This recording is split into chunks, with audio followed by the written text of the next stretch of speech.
And this is a guest that we had scheduled last week, and then when I got taken down with the COVID stuff, we had to reschedule him, and I'm glad he was able to join us still. We welcome him to the show now. He is the drummer and co-lead vocalist in Triumph. Gil Moore joins us right now. Gil, how you doing, man? I'm doing well, Eddie. Really glad to hear that you're feeling better, and nice to be with you on the show. Yeah, thanks. Sorry about last week. I thought I was going to be able to give it a go, but it wouldn't have been pretty if I tried. So got on the other side of it, and, glad that you were able to join us.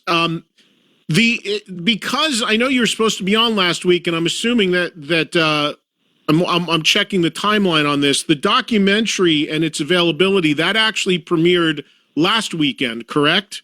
Last Friday? Yeah, that is correct. However, there's a window from now until the end of May where you can go anytime to nugs.net and buy a ticket, and then you have that 2-week window to watch it, as many times as you want. So it's still live. Okay, so people can still get it that way. But last week when you did the premiere of this on Nugs, you guys did was there a Q&A or something? You did some live interaction with the audience. I remember talking about that, right? Yeah, we did, Eddie. It wasn't exactly live. Like we pre-recorded it because we were getting so many questions. They were coming in from all over the place that we finally decided. And again, because of this sort of, I'll call it delayed broadcast window or the wider window, it made more sense to pre-record it so that everybody could see it. So even if somebody signs up today or signs up next week or whatever, they'll still see the Q&A and hear all the questions that were kind of curated by the moderator. That was my question. That's what I was wondering about. So if people still get it and are in that window where they can still watch the doc and they buy the stream to it, they'll still get all that content additionally as well. Yeah, absolutely. If they can just, we were laughing a lot. They got to put up with all the laughter, but other than that, it just works perfectly. we had a really good time, Eddie. That's all I can tell you.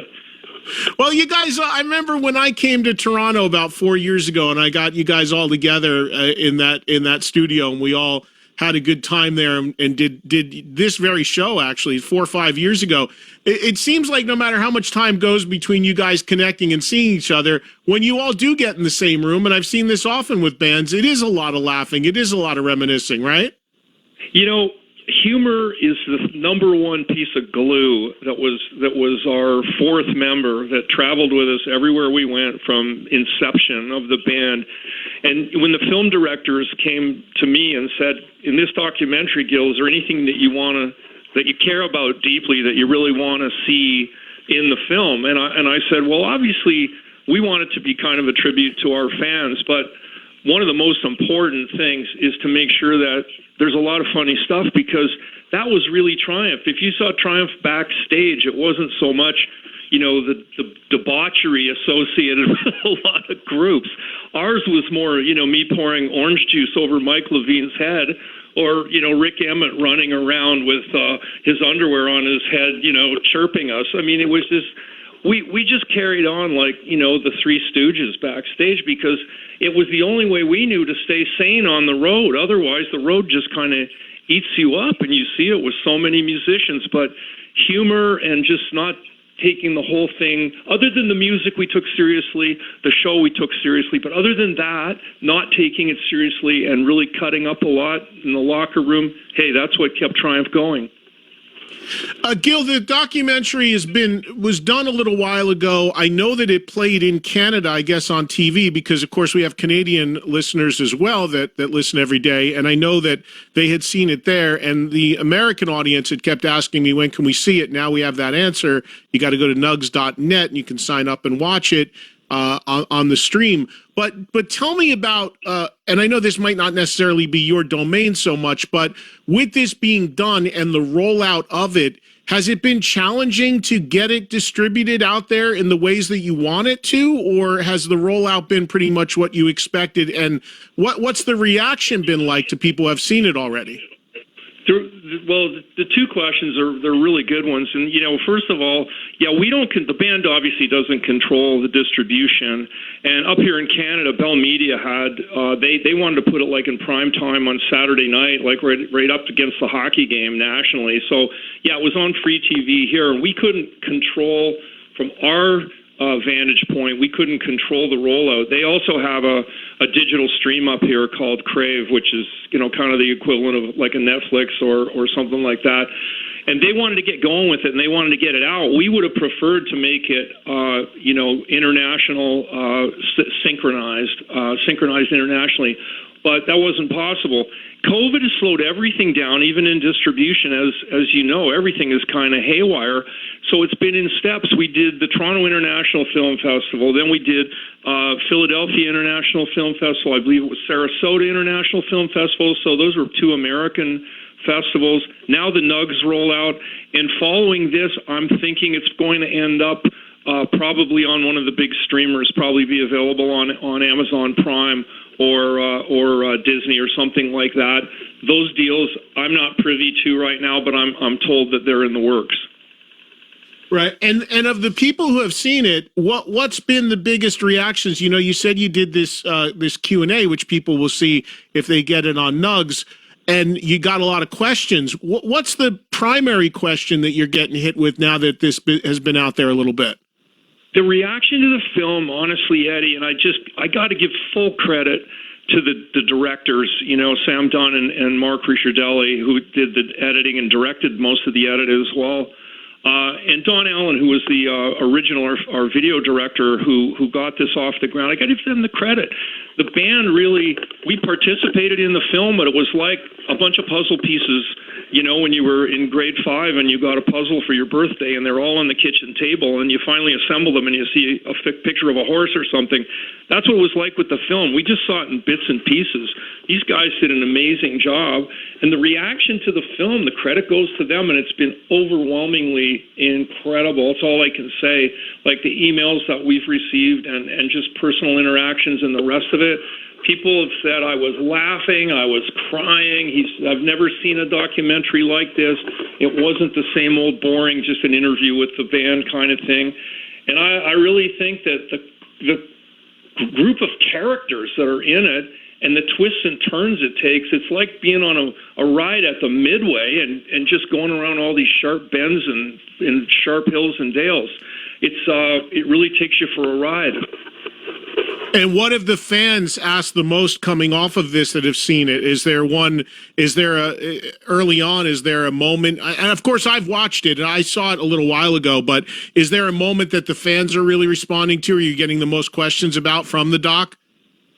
Not really questions as much as like they seem to like the sequence about how the torch was created in the early days. They seem to get a lot of kicks out of that. Some of the jokes about Triumph and Rush are pretty funny. They kind of brought the house down a little bit. But I think maybe the highlight is, Eddie, I don't know if you agree, but I think maybe the highlight is the Superfan Fantasy that was held at Metalworks, and how the director of the film totally tricked everybody. The fans had no idea what was going to happen. We thought that for sure someone would leak it. Miraculously, it never leaked out. They were completely hoodwinked. And of course, when you see the film, you see what happens. And it was so much emotion in the room between cheers, crying, yelling. You got to see it. You just got to see it. Yeah. You have. Yeah, that's a great reveal there. That's a great moment. For those that haven't seen it, we won't give it away or give away the moment, but it is great. And I love all the old footage. I love all the behind the scenes stuff. I love going into the warehouse. You took us into the warehouse and the huge sign and all that. I mean, I eat that kind of stuff up. It's absolutely awesome. Gil, I'm assuming that fans being fans, with you guys being out there doing media for this, the documentary being out there, inevitably the question always comes around, would you ever do a show again? Would you ever play again? You guys have all been pretty adamant saying, no, that ship has sailed. We're done. We're older. And look, I'm a staunch believer. As much as I love so many bands, I am a staunch believer as a fan that I would rather see the fan I would rather see the band that I love end respectfully than stay too long at the party, as I call it. So you guys are more of that mindset, right? You don't want to come back and have people say, why are they still there? Oh my God, they're not singing the way they used to. They're not playing. You'd rather leave it where it is and leave the memories. Am I accurate on that? I think you are, Eddie. I mean, you gotta realize, and I'm sure you do, and any Triumph fan knows this. Like, first of all, we played a lot of up tempo, a lot of really hard driving stuff, and a lot of the vocals were really high, really a lot of power to them and stuff. So it's physically, I would say, there's a whole lot of difference between being in Triumph and being in the Eagles, Right. If I was Don Henley and I'm singing ballads and going boom, click, I could be doing that all night long. This is a little more crazy, but we set off, to sail. We were looking at the Jimi Hendrix Experience, and that the ilk of Cream and the Power Trio model. That was Triumph's. That was the genesis of our beginnings, and we carried that. So, an old fighter stays in the ring too long. It's not pretty what happens in the last few fights. So we decided, as you say, to kind of quit when we were on top. There was a number of things that obviously predicated it. Everybody knows that Rick wanted to do some solo records, wanted to do some other musical genres. But, I had a personal issue with, it was when my father passed away and I'm an only child. I wanted to be with my mom and make sure she was okay and not be in some hotel room on halfway around the world while she was grieving. So it just kind of worked out. And I got to go back behind the scenes, which is where I was before Triumph started. I was, more into, sound and lighting and stuff like that. So Metalworks has been a fantastic ride for me that doesn't make me look back with any regret. Would we still play? Have to be something really probably charity related. It'd have to be something like a song or two, that sort of thing, like what we did in the movie. We had a lot of fun doing that. I thought we played pretty well, not as good as back in the day, but except for Rick. Rick is really, he's kept his chops up, because he still practices all the time, and his guitar playing is phenomenal now, just like it was back in the day. Like Mike and I have let it slide a bit, so we're sort of we're the slackers, I guess, in that department. Right, but you of course, Rick. For anybody that knows Triumph's music, that it was a 2 lead vocal thing, that Rick sang lead vocal and you yourself sang lead vocal while you played drums, which I imagine, that had to be a bit challenging. I know it's been done before. I know there are people that do it, but to sing lead vocal and play drums in a heavy rock band, I would imagine that's quite challenging. Am I on that? Yeah, 100%. Eddie, I mean, I've said it before and I'll say it again. It's a bit like being an electrician and a plumber on the same construction job. Sooner or later, you got one hand on the drain and one hand in the 240 volts, and something bad's going to happen. I don't know if I want to be in that chair too much longer, Do you still play drums much, Gil?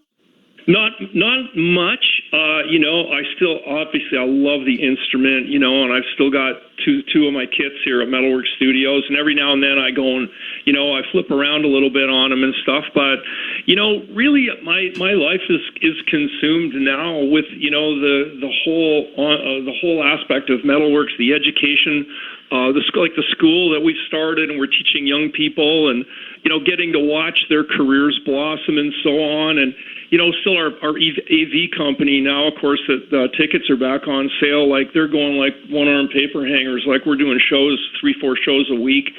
So there's a lot of moving parts here, and we have such a great staff. It's I don't know, coming to I don't even call it work. It's like coming to fun or coming to play. It's almost like a sport for me being here. So I'm blessed with the people that I'm surrounded with, including two of my own kids who are vital to the operation now.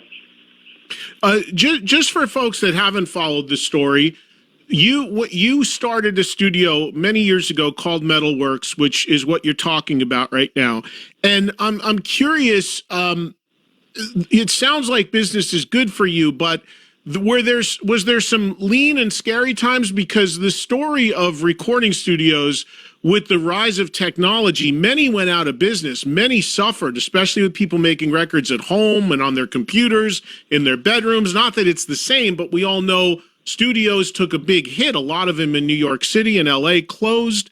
How did Metalworks weather all of that? And, how is business for you now?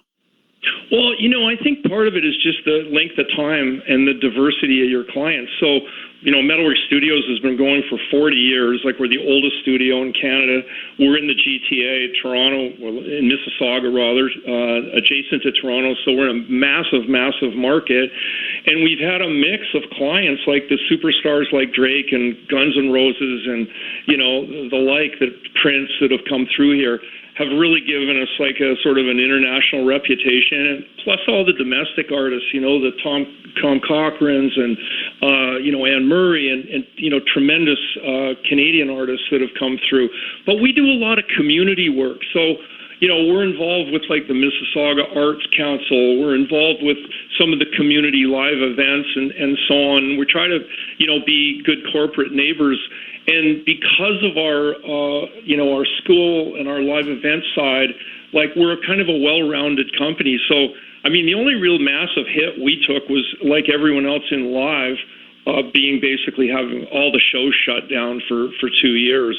But that's come back with a vengeance. The only problem is a lot of the people in our industry, have moved on. They couldn't sustain 2 years of no income. And so now there's a massive shortage of technicians up here. So anybody that's a listener out there that wants to come and work at Metalworks, we got a job for you. Well, I'm sure that you might get some hits on that. Couple other quick things on, and Gil, and I'll let you get back to your studio and back to what you're doing. You referenced Rush a second ago, and you talked about, and that's a funny part, and it's talked about in the documentary. What I find astonishing in talking to all three of you guys over the years, I just still can't believe this. 2 trios out of Toronto, and around, starting around the same time in history, and you never actually shared a bill with Rush in history. Is that correct? Yeah, that's 100%.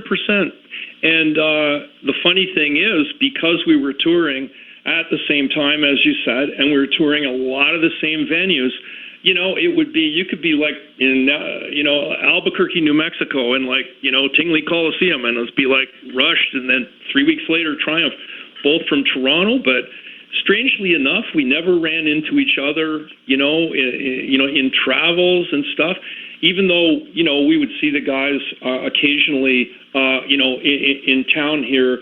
They've been to the studio. Rush has been to Metalworks and recorded here. And really what the mistake that people make is they think there's any kind of competitive nature. We love Rush. I think their career speaks for itself. Phenomenal representatives of Canadian music and great people. God bless, Neil Peart. I wish he was still with us, one of the greatest of all time. But they opened doors for us when they toured, and they opened doors for us as Canadians because they were good ambassadors. And, wherever they went, they treated people well. And, I think they made things a little easier for us because we were, I'm going to say 6 to 9 months behind them.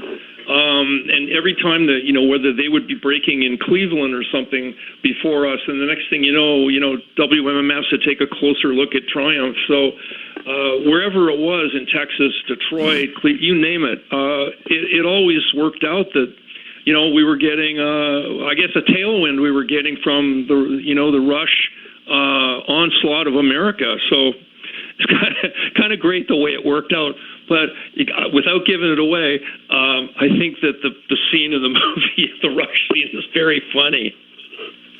Yeah, no doubt. And people just watch the documentary, you'll see what Gil's talking about. You mentioned Neil as a drummer yourself. Do you remember seeing Neil Peart play for the first time? Do you remember your thoughts hearing him for the first time? Yeah, the first time I saw a guy who was very young, who had a tremendous amount of talent, and you could see he was blossoming, but nothing compared to only a short time later, where suddenly it seemed like his skills had doubled, and then they tripled, and then they quadrupled. And you kind of watch this, it's like an elite athlete. You just watch these tiers that he achieved as a musician. And I think Rush gave him, fortunately, the way Ged and Al play, like it structured their music, it gave the drums a way to be a featured performer within Rush. And it seemed like Neil just adapted to that role. And then he turned it into something that was his own signature, like no one's ever done. You know, it's like you can go back and say, well, you know, Ginger Baker and Cream or whatever. You can pick your Mitch Mitchell and Hendrix, you know. But did anybody really create a drummer's signature the way Neil Peart did in Rush? I don't know. I think not. Yeah, no, I think many would agree with you on that. One final thing, Gil. So tying back into the documentary, I was contacted couple months ago by the producer Mike Klink, because he had told me he was working on a Triumph tribute record, I guess, that would tie in with this doc. Do you know the status of that? Yeah, he's in the studio today. I think he's recording Ann Wilson from Heart, who I believe is singing "Fight the Good Fight," if I'm not mistaken. And yeah, the performers that Mike has lined up are just incredible. Like, he started with our buddy Sebastian Bach, and you know, then he had Phil X from Bon Jovi do a track. You know, he's had Mickey Thomas from Starship singing. He's had Larry from Styx. Then I think Joey Belladonna told me he did a track too. Is Joey on it from Anthrax? Oh, Joey Belladonna from Anthrax, amazing vocal. And we just got, I believe, Jeff from Chicago was recorded last week. So there's a lineup of singers on here, and then the musicians are just out of this world, like drummers like Tommy Aldridge and Kenny Aronoff, for example, like guys that have got resumes that are just gold-plated. Same thing with guitarists like Nita Strauss and just, you know, Max Sorum from Guns N' Roses fame and stuff. These guys are just knocking it out of the park. You know, I was joking with Mike, and I said, Mike, you better throttle this back a little bit or you're going to make Triumph look bad.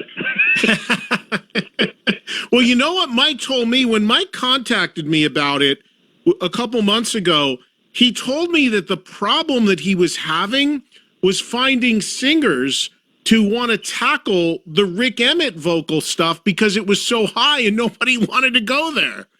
Well, you know what? That's absolutely true. And, you know, all you need to do is go back there. When we're joking with Rick, we'd say, hey, you don't want to go back and sing that stuff either. You know, I mean, it's too bad. Like, some of the guys that could do it, like Steve Perry, you know, kind of half retired or whatever, but it's not easy. But, you know, I'll tell you what, that list of singers, you know, I mean, I think the first one I heard was Mickey Thomas. Like, what a voice. I mean, it's incredible, and I can't wait to see what Ann Wilson peels off, you know, today. I know he's talking to Dee Snider. We're hoping that he gets a track worked out with Dee, so it's going to be a star-studded array of vocalists and musicians from major bands, you know, of various ilks, you know, throughout the 80s and even maybe some from a little earlier that have started in the 70s. So it's going to be great. And you know, you're talking about Rush. Alex Lifeson is on this record too. So we're really grateful that Alex participated with our buddy Andy Curran on bass and his, you know, the group from his new venture, Envy of None. Yeah. Envy of None. Yeah, fantastic track that's going to really shock people when they hear it. I don't want to say which one it is, but so wait, they're on the they're going to be on the Triumph tribute record? Oh yeah. Oh, that's awesome. So Alex and Andy have done, I would imagine, knowing what they're doing musically with that band, probably a pretty radically different arrangement of a Triumph song? Yeah, you actually wouldn't know it's the same song until you listen, you know, as the track progresses, and you're going to go, oh, I get it. Right. You know, which I love. You know, to me, redoing the track just the way we did it, or very, very much like the way we did it, yeah, it's nice to hear different people and different interpretations, but this is something else. They made it their song. And I imagine if Dee Snider's going to do a vocal, he's singing one of your vocals, right? There's no way he's getting up like Rick did. Well, not unless he gets on a ladder. I mean, you know, if I you know, Dee's a great singer, man. Whatever he decides to take on, I will give him. I will just say, here's the mic, let her fly. But you know, yeah, the Rick Emmett vocals. I mean, Mike even said to me at one point, he says, "Gil, I got a great idea. We'll get Rick to sing one of your vocals and you sing one of his and we'll put it on the record." And I go, "Oh, really? So what one of his am I going to sing?" I said, "I got trouble singing my own. Never mind his. You know, that's two notches up from where I was." Yeah, but there's where you would do some radically different arrangement, I would think. I don't think you're going to go at it at the original key or anything like that. So you'd have to mix that up a little bit. No, maybe radically tighter pants or something. I don't know. Hey, man, it's great catching up with you. And I can't recommend the doc more highly. Triumph Rock and Roll Machine. It's, you know, my audience, ever since I saw it, I've been telling people about it. They've been saying, how can we see it? And then my Canadian audience started calling in saying, hey, it's on TV here this weekend or whatever. And then the U.S. audience saying, well, what about us? So now you've got your answer. It's out there now. You can order it tonight if you want. Nugs.net, NUGS.net. You'll get the full film and you will get the Q&A stuff that was included in the original screening of it. So everybody can look forward to that. And I guess timetable for this record we're talking about would probably be maybe, fingers crossed, end of the year? Yeah, I would say so. End of this year or maybe early next year. But no wine before it's time. Mr. Klink is he's at the control of the spaceship, so we got to let him land it. Yeah, no doubt, no doubt. Well, that's a good guy to have at the controls. So, all right. Well, thank you so much, Gil. I appreciate it. Send my best to the guys. And next time I make my way to Canada, I hope to see you again. And all the best to you. Same to you. Same to you. And I'll look forward to seeing you in person again, Eddie, as soon as we can, man. You're the best. And thanks for having me on. Very kind of you. Thanks, Gil. Same here. I'll talk to you soon, okay? You bet, brother. Take care. See you, man. Bye-bye. Bye. There he goes. Gil Moore, everybody, of Triumph. Just fantastic guys, and obviously a great. I mean, I loved Triumph. I mean, I went to many shows, saw them many times. So many great records and songs, and you forget about that. I mean, Gil sang a pretty much equal amount of lead vocals in that band. Him and Rick pretty much split the stuff, but his voice, obviously, Rick's voice is in the stratosphere. The way he sings so high. And then you had Gil coming from a whole different vocal approach there. And it was funny because when Mike Klink, the legendary producer who did do a Triumph record, I think it was Never Surrender is the record he did for Triumph. Klink, best known for doing Appetite for Destruction as a producer. And by the way, this producer spotlight stuff, I'll stop you right there because I would love to do a producer spotlight, which we haven't done one in a while, on Mike Klink, and he knows it, and we've talked about it, and he's warming to the idea. He's not a big, he doesn't really like doing interviews, but when he has a window in his schedule, he told me he would absolutely consider doing that. But Mike Klink, with a legendary history as a producer in music, he's working on this Triumph tribute, and as you just heard Mike Levine say, some of the stuff is already done. But he ran into a problem, which is what he reached out to me about, because he couldn't find, he had 2 or 3 Rick Emmett songs, whether it's Lay It on the Line or Magic Power. Rick sang probably the bulk of the bigger hits for Triumph. And the vocal's very high. I seriously doubt Rick himself could do it anymore. And he said to me, he goes, we're looking for name singers to come in and sing, but they need to sing the Rick Emmett songs. He goes, I got plenty of people that are willing to tackle Gil Moore vocal. I can't find people that want to go after the Rick Emmett stuff because it's so high to sing it close to its original key. So Ann Wilson is a great scorer. as Gil just said, is actually recording something now. She could certainly do it because her voice is ridiculous still. But Gil mentioned him a couple times. Mickey Thomas, the singer from Starship, who I know still goes out and plays with Starship and still sings for them. I've heard from people repeatedly that he can still sing like he did in the early to mid 80s on all those big hits. And that's incredible. I don't know him at all, and I've not seen them play. I believe they're going to be on some stuff I have coming up, so I'll get a chance to see them. But I've heard many times when we talk about these people that we call the freaks in a good way, whether it's the Sammy Hagars, the Steven Tylers, the Robin Zanders, the guys that still have been doing it 40, 50 years and can still do it remarkably well, that he needs to start being put in that category because he can actually still do it. Now, I need to see it for myself before I'll put him in our freaks category. But I'm pretty sure, judging from people I've heard, that he absolutely fits the criteria because he's that good. Glenn Hughes is a guy that I should tell Clink he should go get. Glenn Hughes could, I mean, he's freak with a capital F, and also real interesting, and I find it really cool that Alex Lifeson is going to guest on the Triumph tribute record. They never did a show together in music history, Triumph and Rush.